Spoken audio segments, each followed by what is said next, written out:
Mining is one of sub-Saharan Africa's largest industries. In 2012, the mining industry produced up to 90% of total exports in mineral-rich countries and contributed up to 30% of fiscal revenues.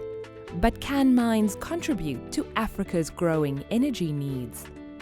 In the last 15 years, mining companies across Africa have spent over $15 billion to cover the cost of electricity, a vital component of running their businesses.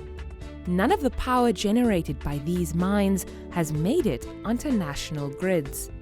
Today, only 1 in 3 Africans has access to electricity, and close to half of Africa's companies identify lack of electricity as a major constraint to doing business. So one of the startling facts in Africa is that if we continue business as usual, there will be more people in Africa not connected to the grid than what we have today.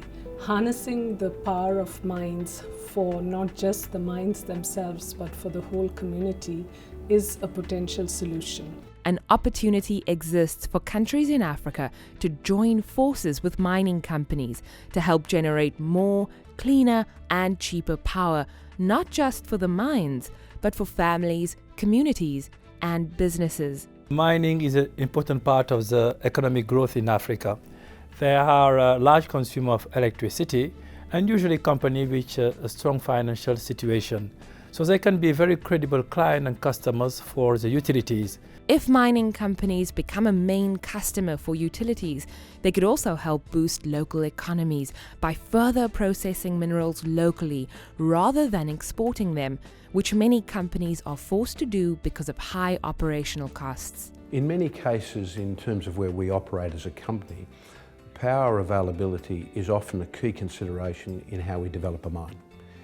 If we had the power availability and if we had competitively priced power, then our downstream beneficiation options are certainly increased or enhanced.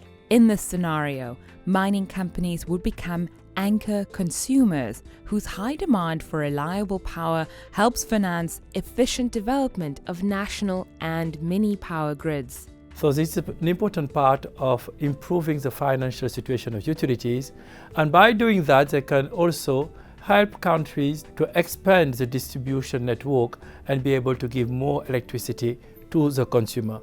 The concept is not entirely new. In Ghana, for example, the Volta Aluminium Company smelter, known as Valco, which was established in the 1960s, was the anchor consumer for power generated by the newly built Akosombo Dam. The dam, managed by the Volta River Authority, or VRA, in turn was able to supply most of Ghana's electricity needs and even export power to neighboring countries. And really the basis for the dam was, let's get a big anchor customer who needed a lot of electricity. Okay, it needed a lot more than the country needed, but over time, the country would grow and use up the balance. Valco provided the base load customer for VRA, and for the 30 years up until 1997, contributed over half to 2/3 of VRA's revenue stream. It allowed VRA to do many other things, capital expansions, investments in transmission, and so on and so forth. In mineral-rich countries like Guinea, where electrification rates remain below 20%, there is a potential for increased electrification if the countries can work with the mining industry to develop the power sector. The synergy between the mining sector and the hydroelectrical potential of Guinea will make it possible for our country to export electricity. Not only power will be used to make mining cost efficient in Guinea, but the off-taking of the power by large mining projects will create the power potential that will establish Guinea as a net exporter of electricity.